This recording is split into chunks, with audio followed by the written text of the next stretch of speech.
So having fears and worries is something that we all deal with as humans, and it's something we're going to continue to deal with for the rest of our lives. But some of us deal with it more than others, and I know for myself, being someone who has OCD, I deal with it on a regular basis. But when new fears and worries come up, that can be deeply triggering, and then I have to figure out how to deal with it all over again. So just last week, a fear/worry that I knew that I had, but just it wasn't something that I was really thinking about so much recently, got re-triggered, and I had to really deal with it and process it in a way that was going to help me for the future, as opposed to cause me to spiral and stay in the fear and worry and not come to a solution that would help me for the future and re-regulate my nervous system so that I could be calm. So I did end up figuring it out last week, but I wasn't very conscious of how I did it. So when I had therapy this week, me and my therapist went over what I did to get back to a homeostasis where I could problem solve and not be in that fear state. So that is what I'm going to share with you today, because we came up with a whole plan and it actually works to deal with basically any fear or worry that you have. I know some fears and some worries are harder to deal with than others, so sometimes you may need professional help for certain things, but let's just say you have a fear and a worry that you're ready to deal with right now. This is for you. Hi, I'm Julia. Welcome back to my channel, or welcome to my channel if you're new here. This video is all about how I process my fears and worries so that I can come to a positive problem-solving solution that is going to lead to a better future and a more calm and relaxed nervous system. I'm going to give you a little backstory to what fear was triggered so that you can understand how I do this process, and I can give you guys real life examples from my life. So last week I actually got triggered by my finances. 3 different things happened in one day in the span of like an hour to really set me off. But when I look back at it now, it's kind of one of those situations where like when it rains it pours. Even though nothing was really happening 100% for certain in my reality to solidify that I was going to lose all my money and stop making money, I kind of felt like I was about to go down that path based off of the 3 things that happened. So that's why I felt so extremely triggered, because I have been in that place before where I went down a spiral and ended up losing or spending, or however you want to put it, all my money to the point where I didn't have any savings or money, and that was really scary for me, and I didn't want to go down that path again. But 3 things happened to make me feel like I was back there. I felt like those traumas were re-triggered based off of the 3 things that happened. So the first thing that happened was my main source of income was being threatened. It wasn't for sure that I was going to lose it, but there was a question mark on it, and that led me to really spiral and freak out internally. Then I had a conversation with someone that made me feel even worse, because we were talking about how the food prices have gone up, and that triggered me to think, oh my gosh, what if I lose my main source of income? The food prices are up. How am I gonna eat? So that sent me down another spiral. And then my second source of income dropped me within that same hour. Well, they didn't fully drop me, but I basically took it that way. It was more just like, we're gonna pause on this deal for a minute and maybe come back to it later. But I was already so triggered from everything else that I was like, oh my God,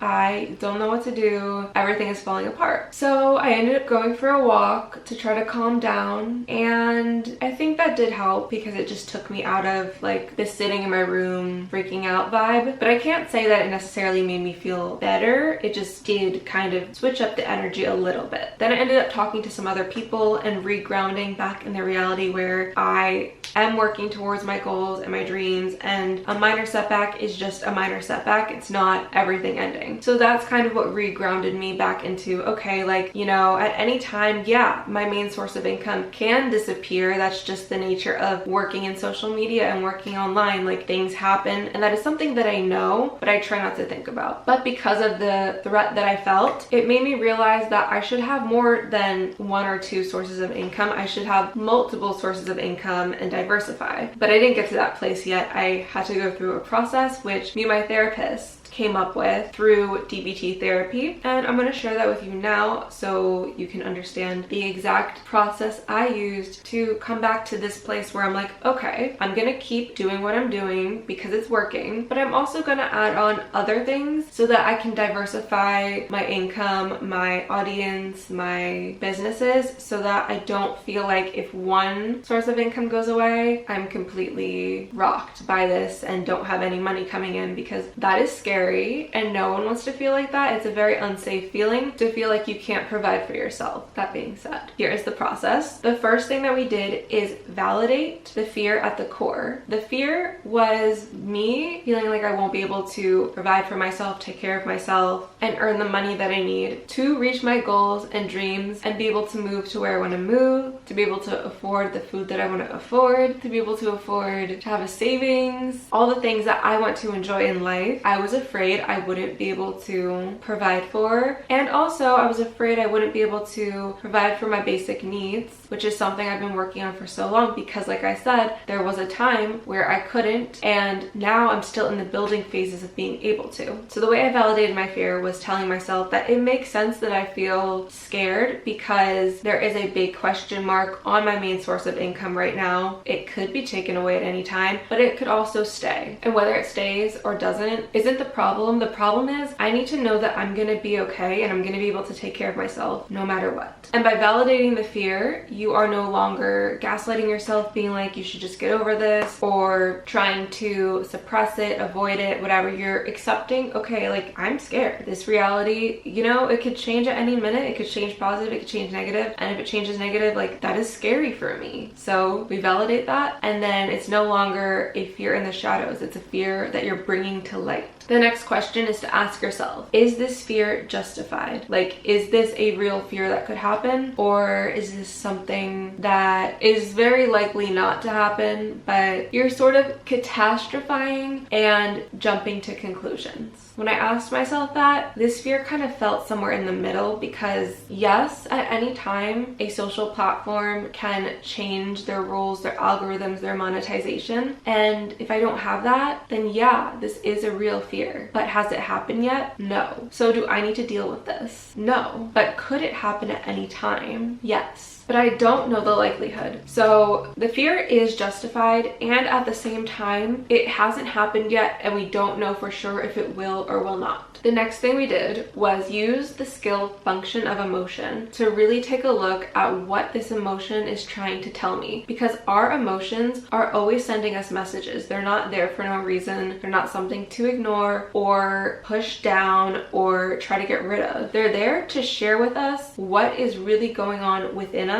and how we are relating to the world around us. The question I had to ask myself was, how does this fear serve its purpose? What is the fear trying to tell me? This fear, this anxiety, this worry that I am feeling about my main source of income is trying to tell me that it can disappear at any time, whether that's today, tomorrow, 5 years from now, 10 years from now, 20 years from now, whatever it may be. Yes, it can change at any time. So the fear is trying to provoke an action out of me to protect myself, to make sure I am safe regardless of if this main source of income stays or goes. Basically, the fear is trying to wake me up to the reality that my income on social media can be very unpredictable. So I need to figure out a way to make myself safe in a business that is so unpredictable, and so that I'm good no matter what. So after I've processed the emotions that I was feeling of fear, worry, and anxiety, really looked at them and took in the messages that they were sending me, the next step, now that I'm in a calm place and feel regulated emotionally, is to problem solve and really figure out a solution to the message that fear was sending me. So what that could look like for me is finding other ways to have multiple streams of income, so that way I can continue doing the work for my main source of income, but also I can now earn income that could be equal to or more than the main source of income from other avenues, so that I don't feel so dependent on a source that may or may not go away at any time. And when I think about that, I feel more safety than I do in ignoring the fear and pushing along at whatever I'm doing anyway, regardless of if it's going to be taken away or not. So the way I know that I found a good solution to the problem is if when I think about it, I feel safer. And I feel like, okay, if I do these things, whether they work out or not, I do feel better than I did before. And chances are they they will work out because using my best estimates and guesses, they seem like the best solution to the problem, also based off of other people who I've seen solve a similar problem for themselves. So depending on what your problem is, your solutions are going to be different, obviously. But what I've noticed just with other people in the social media business and industry, the way that they have sustained their finances throughout the years for the long haul is by having multiple sources of income coming in from their businesses, from other platforms, from other brand deals, from this and that, their investments, whatever. So by me taking a page out of their book and doing that for myself, I know I will feel a lot more secure and won't feel as dependent on any one platform or any one brand deal or any one thing that I'm selling to sustain me and make sure I'm okay. And by not having to depend on just one thing, that takes a lot of stress off, because if that one thing goes away, you guys know the money goes away and then it's back to square one. So by having multiple sources, there's a lot more safety in that. And if you look at it with most wealthy people, that is what they do. They typically have multiple streams of income at any given time, whether it's passive or whether they have to put work into it. So I think the best thing for me and for anyone in my situation would be to have multiple streams of income. The next thing that we did was use pros and cons on the ideas for the problem solving. So I kind of just explained that now, but for whatever solution that you come up with for your problem, do a pros and cons list. The pros of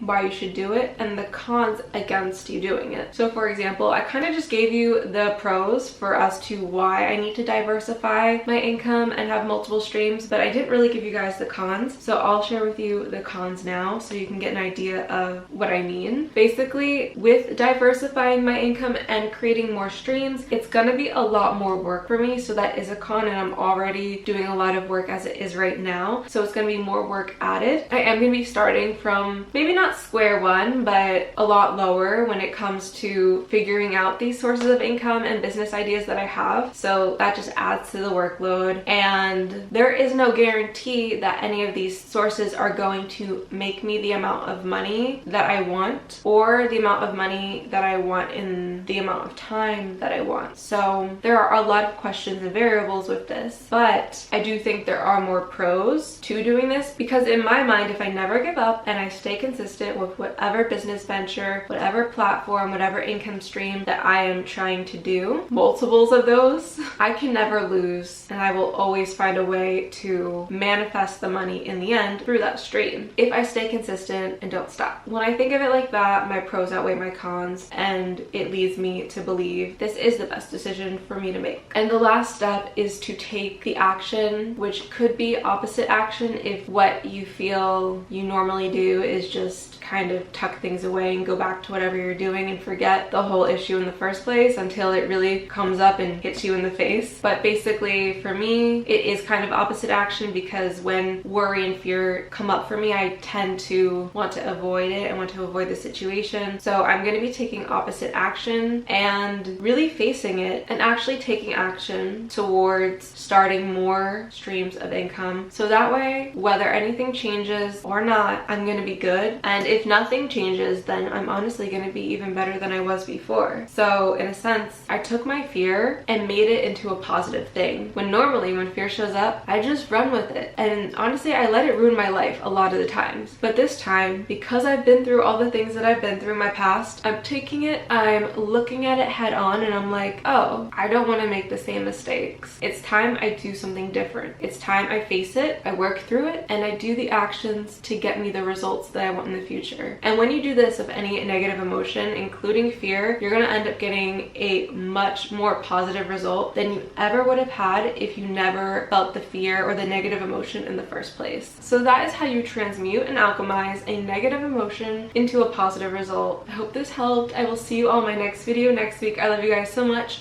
Bye!